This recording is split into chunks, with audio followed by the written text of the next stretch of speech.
Today we're diving into the intriguing and often perplexing narrative of Numbers chapter 22. You know this chapter is famous for a talking donkey. It's one of those biblical stories that really grabs your attention and makes you think about God's communication and intervention in unexpected ways. My name is Ronald. Welcome to Romans 9:20. Let's open our Bibles and unpack this fascinating account together. Numbers chapter 22 unfolds as Israel's continued victories strike fear in the heart of Balak, the king of Moab. Witnessing the defeat of the Amorites, Balak seeks supernatural intervention to halt Israel's advance. He sends for Balaam, a well-known diviner, hoping he can curse the Israelites. However, God steps directly into this scheme, communicating with Balaam and ultimately preventing him from cursing his chosen people. Now, this chapter underscores God's sovereign protection over Israel, the conflict between seeking worldly reward and obeying divine instruction, and the astonishing way that God uses a donkey to convey his message. The core themes revolve around divine sovereignty, the temptation of greed, and the unexpected avenues of God's communication. Verses 1-6, Israel camps in the plains of Moab near Jericho, signaling their proximity to the promised land and posing a direct threat to Moab. Balak, king of Moab, observes Israel's victories over the Amorites, leading to great fear and apprehension among the Moabites. Fearing Israel's large numbers, Moab proposes an alliance with Midian, seeing Israel as a consuming force. Balak sends messengers to Balaam, requesting him to curse Israel, believing Balaam's curses hold power. He hopes this will enable Moab to defeat and expel Israel. This initial section sets the stage for the central conflict of the chapter. Balak's fear is a natural human reaction to a large and victorious approaching army. His decision to seek supernatural intervention through Balaam highlights a common belief in the ancient Near East regarding the power of divination and curses. Balaam is presented as a figure of significant repute whose blessings and curses were believed to be effective. Now, Balak's urgent plea and his rationale for seeking a curse highlights his desperation and his understanding of Balaam's perceived influence. Verses 7-14, the elders of Moab and the elders of Midian depart, carrying with them the fees for divination, payment intended to secure Balaam's services. Now they travel to Balaam and deliver Balak's urgent message. Balaam responds to the delegation by instructing them to lodge with him overnight, promising to relay the Lord's response to them in the morning. Now, this suggests that Balaam's awareness and reliance on divine communication. God appears to Balaam and inquires about the identity of the men with him. This divine inquiry immediately establishes God's involvement in the situation. Balaam truthfully recounts Balak's message to God, reiterating the description of the Israelite people and Balak's request for a curse to facilitate their defeat and expulsion. God's direct and unambiguous response to Balaam is a clear prohibition. You shall not go with them. You shall not curse the people, for they are blessed. Now, this divine declaration highlights God's protection over Israel and the futility of any attempt to curse them. In the morning, Balaam relays the Lord's refusal to Balak's princes, instructing them to return to their own land, as the Lord has not permitted him to go with them. And the Moabite princes return to Balak and report Balaam's refusal to accompany them. Now, this section reveals the initial divine intervention in Balak's plan. Balaam's willingness to seek God's guidance, even though he is a foreigner diviner, is notable. God's clear and direct command leaves no room for misrepresentation. The declaration that Israel is blessed is a powerful affirmation of God's covenant with them and his unwavering protection.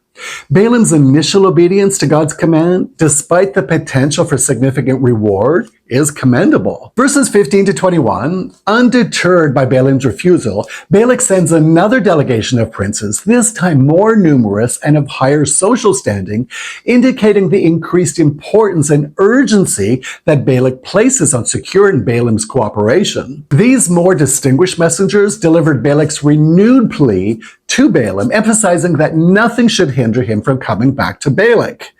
Balak's message includes a promise of great honor and a guarantee to fulfill whatever Balaam might say, reinforcing the allure of worldly reward.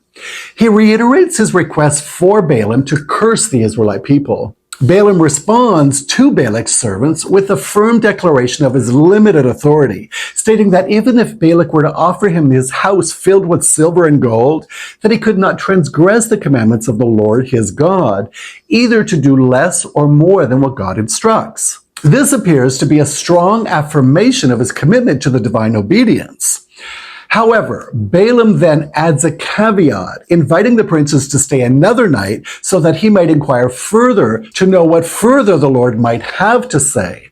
This suggests a potential wavering or a desire to find a way to accommodate Balak's request if God's stance were to change. That night, God appears to Balaam again. This time, his instruction is different. He says, "If the men have come to call you, rise, go with them, but only do what I tell you." This conditional permission introduces a significant shift and sets the stage for the subsequent events. Promptly, Balaam rises in the morning, saddles his donkey, and departs with the princes of Moab. Balak's persistence and increased offer reveal his desperation. Balaam's second request for divine guidance suggests a wavering commitment. God's conditional permission, "only do what I tell you," sets the stage for the dramatic encounter ahead, indicating that Balaam's journey is now under divine scrutiny. Verses 22 to 35, God's anger was kindled at Balaam's journey, and the angel of the Lord stands as an adversary in his path. Unseen by Balaam, but visible to his donkey, the donkey swerves off the road into a field and then presses Balaam's foot against a wall and finally lies down, all to avoid the angel. Balaam strikes the donkey each time in frustration, and miraculously, the Lord opens the donkey's mouth and she rebukes Balaam for his cruelty. Balaam, astonished, argues with the donkey. Then the Lord opens Balaam's eyes and he sees the angel with his drawn sword. Bowing down in fear, the angel reveals that he opposed Balaam because his way was perverse and that the donkey saved his life. Now, Balaam confesses his sin and offers to return. The angel instructs him to go, but to speak only the words that God gives him. This dramatic episode highlights God's direct intervention and Balaam's spiritual blindness. The donkey's supernatural ability to see the angel and her attempt to avoid danger contrasts sharply with Balaam's inability to perceive the divine presence. Balaam's anger and mistreatment of the donkey reveals his self-centeredness and his focus on his own reputation. The miraculous speaking donkey serves as a powerful and humiliating means for God to get Balaam's attention. The angel's confrontation reveals God's displeasure with Balaam's underlying motives. Balaam's confession and the angel's conditional permission reiterates the divine constraints on Balaam's words. And this last section, verses 36 to 41, when Balak hears that Balaam has arrived, he goes out to meet him at the city of Moab, located on the border formed by the Arnon River at the edge of his territory. Now, this demonstrates that Balak's eagerness and the importance he still places on Balaam's arrival. Balak greets Balaam with a somewhat reproachable question, asking why he hadn't come initially and questioning his ability to honor him. Balaam responds by acknowledging his arrival, but reiterates his limited power to speak independently, stating that he must only speak the words that God puts in his mouth. This sets the expectation for Balaam's subsequent pronouncements.